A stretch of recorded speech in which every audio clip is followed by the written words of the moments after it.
আরে তুমি এখানে বসে আছো কেন? তোমার কি অনেক শীত লাগতেছে? হ্যাঁ হ্যাঁ আমি শুনলাম তোমার আম্মু বললো আজ থেকে 8 দিন যাবত তুমি গোসল করছো না। পিচাস কোথাকার, তোমার কম্বল থেকে গন্ধ আসতেছে। আপু বললো তোমার এই রুমে নাকি গন্ধে ঢুকতে পারছে না, আর পারফিউম দুইটা শেষ হয়ে গেছে।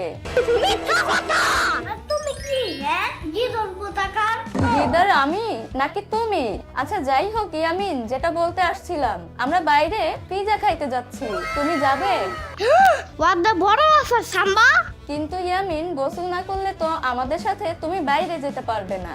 না না না শোনো ইয়ামিন, আমার কাছে একটা আইডিয়া আছে। কি? তুমি যদি আমার আইডিয়াটা শোনো তাহলে তুমি গোসল করতে পারবে, আর তোমার গোসল করতে কোনো শীত লাগবে না। হ্যাঁ হ্যাঁ গুড আইডিয়া। আমি যদি আইডিয়াটা দেই তাহলে কি তুমি গোসল করবে? আবার জিঙ্গায়? আরে জিঙ্গায় না, জিগায়। যেভাবেই হোক আজকে ইয়ামিনকে ঠান্ডা পানি দিয়ে গোসল করাতেই হবে। তাহলে চলো এবার। হ্যাঁ হ্যাঁ চলো, কিন্তু তোমাকে তো একটা কাজ করতে হবে। কি কাজ? শোনো, তুমি বাথরুমে যাবে, আর বাথরুমে তোমার নানা ভাই ঝর্ণার পাশে একটা নতুন সুইচ দিয়েছে, আর সেই সুইচটা তুমি টিপ দিবে, আর সুইচ টেপার সাথে সাথেই ঝর্ণা থেকে গরম পানি বের হবে। তাহলে তুমি গরম পানিতে আরামে গোসল করতে পারবে। ও ওকে রেডি।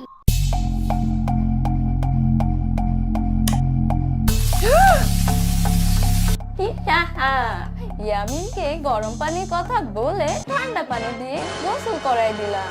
আর কোনোদিন আমার সাথে লাগতে আসবে ইয়ামিন, এবার মজা বুঝো। গিদর কোথাকার?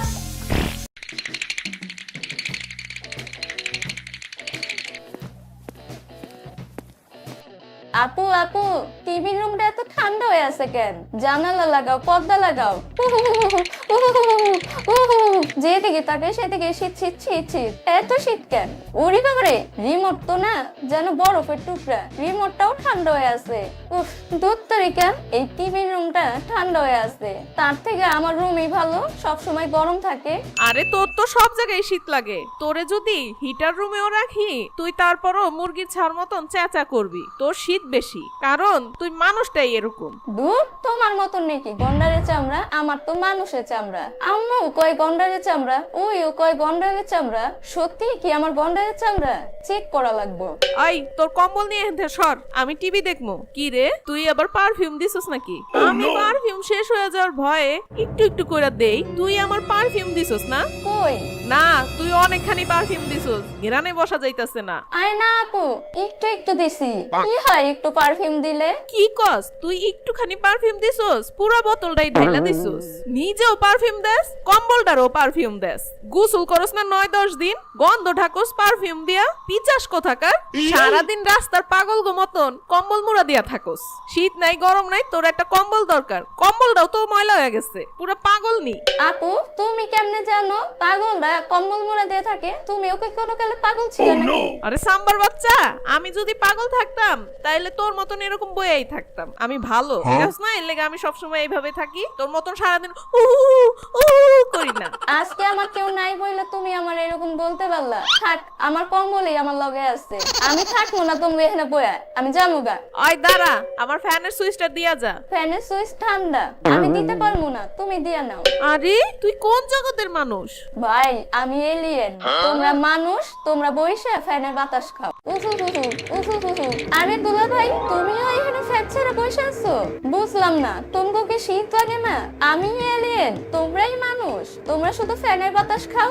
আরে বইলো না, আমি সারাদিন বাইরে কাজ কইরা এখন ঘরে আইছি একটু রেস্ট লইতে। গরম লাগছে তাই ফ্যানটা ছাড়ছি। তোমরা তো হুদাই ফ্যান ছাইরা কাপাকাপি করো। আমার কি দেখছো কখনো যে আমি ফ্যান ছাইরা কাপাকাপি করি? তুমি পাইছো একখান কম্বল, এটা লইয়াই সারাদিন ঘোরাঘুরি করো। তোমার কি সোয়েটার নাই? আমি তো ভেতরে সোয়েটার পরছি, তারপরও শীত কমতেছে না, তাই একটা কম্বল নিয়ে নিছি। তোমার কি লেখাপড়া নাই, খাওয়া দাওয়া নাই, গোসল নাই? সারাদিন এই কম্বলটা লইয়া ঘুরো, সারাদিন খালি অ্যান্ড্রয়েড মোবাইলটা নিয়ে খালি গেম খেলো আর ঘুমাও। আরে দুলা ভাই, আমার শীত লাগলে এখন আমি কি করবো? শীতের দিনে শীত তো লাগবেই। তোমার শরীরে কি রক্ত নাই? হিমোগ্লোবিন কি কমে গেছে? তোমার গায়ে মনে হয় কোনো পুষ্টি নাই। শাক পাতা খাও না?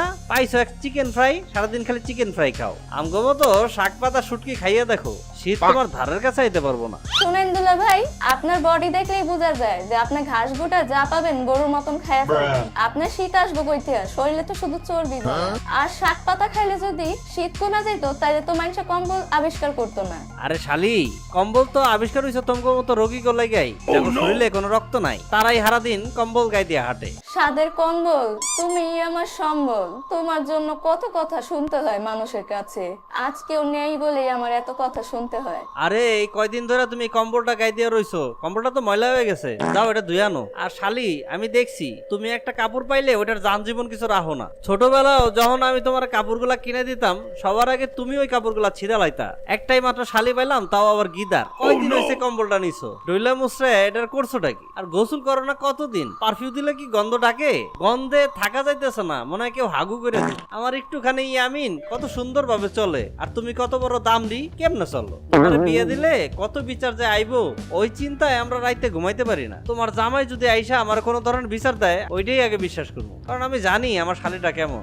আরে দুলা ভাই, এখানে আবার আমার জামাই পেলেন কই? কথা হইতেছে কম্বল দিয়া, কম্বল দিয়া কথা কন। জামাই শ্বশুর বাড়ি, এটা আবার কি? কথায় কথায় খালি শ্বশুর বাড়ি করেন, খায়া দেয়া কাজ নাই। আরে শোনো, শ্বশুর বাড়ি হইতেছে মাইয়া গো আসল ঠিকানা। ওখানে গেলে তুমি নলির মতো সোজা হয়ে যাইবা। কইছে আপনারা বলা লাগবো না আমার কোন বাড়ি আসল ঠিকানা, আমি এখান থেকে যাবো না কোথাও। আরে হইছে, যাও, তোমার এত কিছু করা লাগবে না, তোমার শ্বশুর বাড়ি যাওয়া লাগবে না, তুমি এখন গোসল করতে যাও। আমার পুরো রুমটায় গন্ধ ছড়াই গেছে, তোমার যাও এখান থেকে। আর তুমি গোসল করো না শুনলে তোমার জামাই তো দূরের কথা, তোমার কোনো বয়ফ্রেন্ড হইব না। কবে যে জ্ঞান বুদ্ধি হইব তোমার? আরে এত বেলা হয়ে গেল, পোলাপাইন গুলা ভাত খাইলো না। সাম্বা, আই সাম্বা, ইয়ামিন কই গেল ওরা? ভাত খাইবো না? আই শ্রাবণী, কিরে এত বেলা হয়ে গেছে, ভাত খাবি না? পরে তো কবি বুইনের বাড়ি আইছি, কিছু খাইতে দিল না। আপু, এই যে আমি এই যে কম্বলের তলে বসে ভাত খাই। কস তুই কম্বলের নিচে বসে ভাত খাস? ঘরে আর জায়গা নাই? আমার শীত করতেছে, তাই মোবাইলের আলো দিয়ে কম্বলের নিচে বসে ভাত খাইতেছি। কম্বলের নিচে ভাত খাইতে আরাম লাগে, ঠান্ডা লাগে না। বুঝলাম না, শীত কি তোর একাই লাগতাছে? ঘরে আমরা এতগুলা মানুষ, আমগো শীত লাগে না, তোর এত শীত লাগে? যে শুরু করছে ঘরের মধ্যে বুঝতাছি না। গোসল তো করেই না, এখন ভাত নিয়ে বিছানায় বইছে, তাও আবার কম্বলের তলে। এই শীত আইছে পর থেকে তুই যে কি যে শুরু করছস, আর ভাল লাগে না এগুলো আমার। সত্যি আপু, আমারও এই শীত ভাল লাগতেছে না। এই শীতটা গেলে আমিও বাঁচি, একটু শান্তি মতন গোসল করতে পারতাম। এখন গোসল করতেই আমার ভয় লাগে। ভাত খাইলেও শীত লাগে, হাত দুইটা ঠান্ডা হয়ে থাকে বরফের মতন। ঘুমাইলেও শীত লাগে, পা দুইটা ঠান্ডা হয়ে থাকে। বসলেও শীত লাগে, কান দুইটা ঠান্ডা হয়ে থাকে। হাসলেও শীত লাগে, দাঁত দুইটা ঠান্ডা হয়ে যায়। শীত আর শীত, যেদিকে তাকে শুধু শীত আর শীত। কি যে শীত, শীতের কোনো দয়া মায়া নাই। শীত কি তোর দুলাভাই লাগে দয়া মায়া করবো? তাওফি, শীত আসছে পর থেকে আমার আর ভাল লাগে না, বারবার বাথরুমে যাইতে হয়। যখনই কম্বলটা গরম হয়ে যায় তখনই আমার টয়লেট ধরে। শীতকালে এমন কেন তাওফি? আরে ইয়ামিন, আমিও তো বারবার টয়লেটে যাই, আমারও একই অবস্থা। আমার এমনিতে শীত লাগে না, টয়লেটে গেলেই শীত লাগে। টয়লেট আরো বেশি ঠান্ডা, জানো ইয়ামিন? শীতের দিন টয়লেট এত ঠান্ডা থাকে কেন ইয়ামিন? তোমার মতন আমারও একই অবস্থা। রাতের বেলা আমি যখন টয়লেটে যাই কাঁপতে কাঁপতে যাই। শোনো ইয়ামিন, বেশি শীত পড়লে কম্বল সাথে নিয়ে যাও। আম্মু যদি জানে আমি কম্বল নিয়ে টয়লেটে গেছি তাহলে পরের দিন আর কম্বল আম্মু আমাকে দিবে না। আচ্ছা তাওফি, টয়লেট থেকে বাঁচার কি কোনো উপায় আছে? শোনো ইয়ামিন, তোমার আম্মুকে বলো ডাইপার পরাই দিতে। আমার আম্মু আমাকে ডাইপার পরাই দিছে আজকে। ভালো বুদ্ধি দিছো তাওফি, আম্মুকে এখনই বলবো আমারে ডাইপারটা পরাই দিতে। ডাইপার পরলে আমি 2 ঘন্টা একটু বেশি ঘুমাতে পারবো। কি রে ভাই, একটা কম্বলে তো কোনোভাবেই শীত মানতেছে না। আপুরে বলবো আরেকটা কম্বল দিতে। এই যে ঝাড়ুটা দেখছো, ঝাড়ু, এই ঝাড়ু দিয়ে তোর কপালের বার বাইরামু। একটা কম্বল দিছি তাই এটার অবস্থা যা করছস, এখন আরেকটা দিমু কম্বল তোরে আমার নষ্ট করতে? এই ঝাড়ুর বাড়ি দিমু, দাঁড়া। না না আপু, আমার লাগবে না।